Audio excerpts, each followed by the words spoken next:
नमस्कार दोस्तों, आज के हमारे इस वीडियो में हम आपके लिए देव उठनी एकादशी की प्राचीन कथा लेकर आए हैं।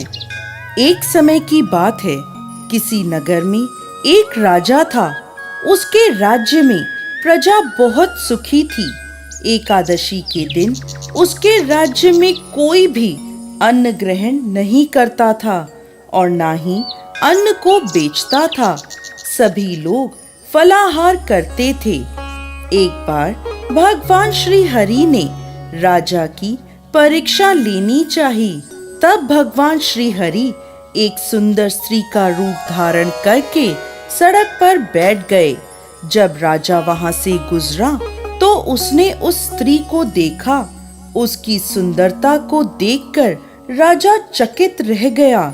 राजा ने उससे पूछा, हे सुंदरी, तुम कौन हो और इस तरह यहाँ बीच रास्ते में क्यों बैठी हो? तब सुंदर स्त्री बने भगवान बोले, मैं बेसहारा हूँ। इस दुनिया में मेरा कोई जानने वाला नहीं है। मैं किससे सहायता मांगू?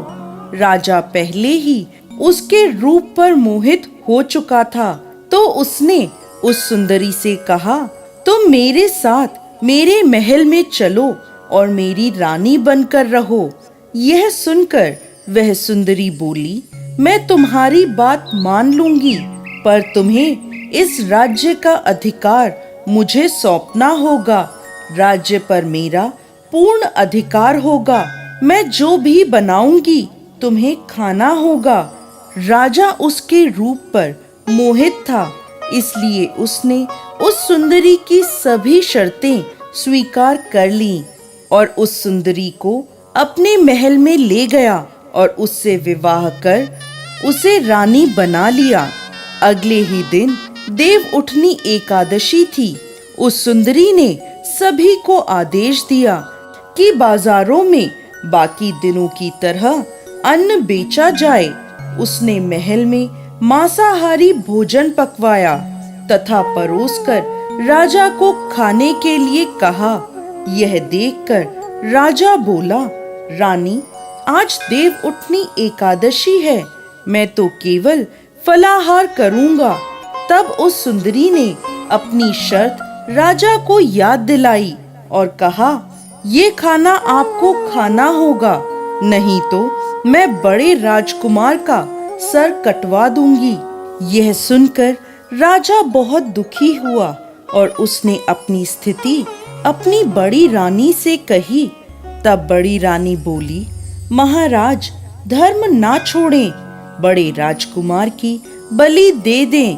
बेटा तो फिर मिल जाएगा, लेकिन धर्म नहीं मिलेगा।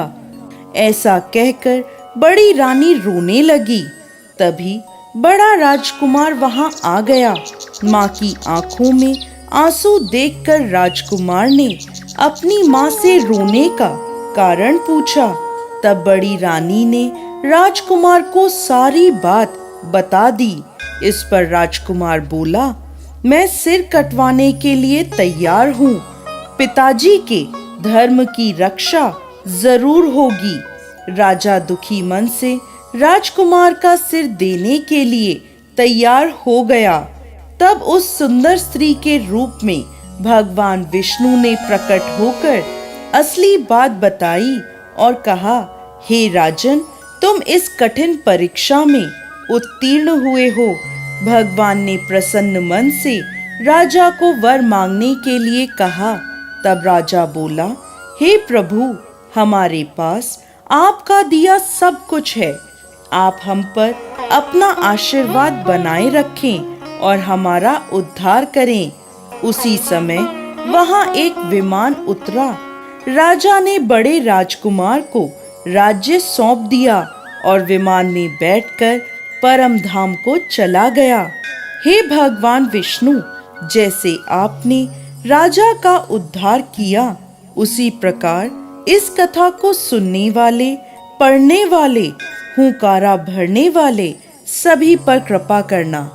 जय श्री हरि विष्णु।